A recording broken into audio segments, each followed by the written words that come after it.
What's up everyone? Alex here. Narrative games are a tough sell for gamers. It's probably because whenever they hear the word narrative, it somehow implies a lack of meaningful gameplay. And despite falling into this way of thinking sometimes, I've always felt that I would find games in the genre that I'd like. After all, I love the stories and characters I've experienced through RPGs, so in theory, narrative games would have everything that I cared about. So when I heard about Wayward Strand and the gimmicks behind said game, I paused in my tracks. Unlike other games, interacting with the various patients and workers in this airship hospital would guarantee that I may miss certain goings-on elsewhere. Hearing that fact made me think about all of the gamers out there who relentlessly scours a game's locations, or to an even crazier degree, an entire open-world map just so that they can quote-unquote complete games, as they say. This fear of missing out was something that I thought would bother me during my time with Wayward Strand. And while I won't pretend that I'm suddenly a completionist, having things happening in the background beyond my control had a very interesting effect on my experience with the game. Wayward Strand is being published and developed by Ghost Pattern, and they've graciously provided me with a PS5 and Switch key for this video. The footage that you're seeing right now is from the PS5 version of the game. Wayward Strand puts you in the role of Casey, a 14-year-old aspiring journalist who's accompanying her mother to work at an extravagant flying airship hospital. You're given a simple task: visit the various patients in the hospital, keep them company, and help them out. Simple enough, right? Within the first few minutes of your time with the game, you'll be accosted, nicely, by an old woman named Esther. And after a short exchange of words, she walks away and talks about a mystery and a goat. Wait, what? As if by clockwork, the game then forces you into a situation where you follow your mother to the nurse's desk to help orient yourself on the ship. But no doubt, you'll still be thinking of Esther and her goat mystery. That's when I knew that the game's already got me. Despite suggesting that I go visit a certain Mrs. Vaughn, the thought of Esther kept coming back. So after hanging out with Mrs. Vaughn for a little bit, I decided to find Esther and ask her about her goat mystery. Alas, I eventually found her and tried to get to the root of the issue.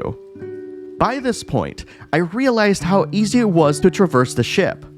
The hospital consists of 3 floors, with a cafeteria set in the far right in the middle floor, and several patient rooms on each.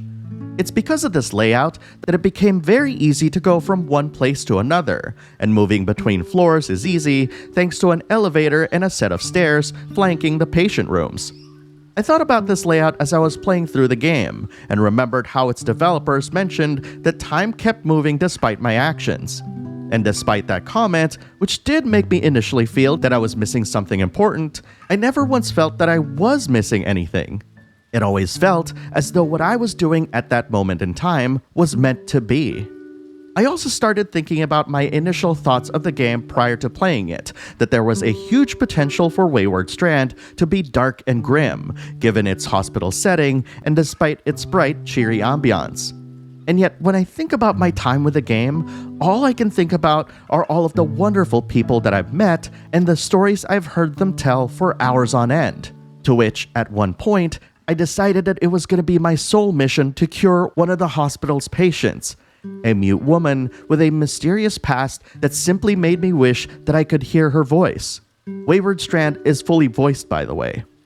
Now, if you'll excuse me, I've got to go solve a mystery about a goat. What's surprising about all of this is the amount of agency that you'll get simply by chatting with and sticking around patients' rooms.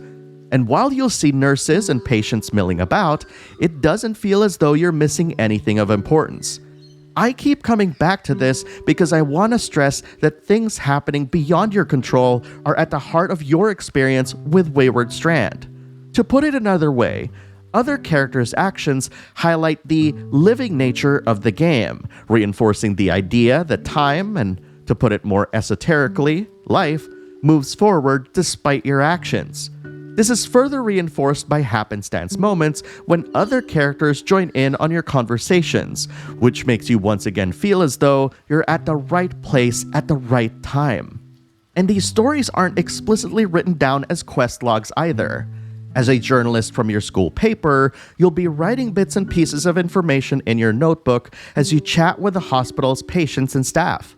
From the history of the airship's turn into a hospital, to the relationships between each of the patients, there is a wealth of stories that are waiting to be told here. This ultimately allows you to play the role of an investigative journalist, asking questions about topics you're interested in, and finding further clarity the more you invest in it.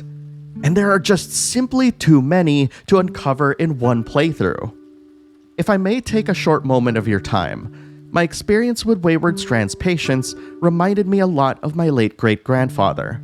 Esther's hobble reminded me a lot of when he would walk from one part of our house to another. Mr. Proust's speech cadence reminded me of how he'd often speak to me about chess, his favorite pastime, one that he passed on to me. And Mr. Avery's welcoming demeanor was something that my great-grandfather shared with my friends. In truth, I never expected my experience on this airship hospital to be so personal. Perhaps that's what Wayward Strand's goals were from the very onset, to deliver an intimately personal narrative experience that feels different each time you play. Its use of the passage of time as a way to enhance the feeling you get whenever you choose to do something is a clever way of using gameplay to lift up the believability of the world around you without making you feel as though you're missing out. It's a fantastic game that will truly make you feel like you belong. After all, as a wise man once said, wherever you are, that's the place to be. Thank you for watching my review of Wayward Strand. Now, I want to hear what you think. Post your thoughts in the comments below and let's talk about it. And if you like narrative games, RPGs, Japanese, indie titles, and more, please consider giving this video a like and subscribe to the channel. Thank you very much for watching, and I'll see you in the next video.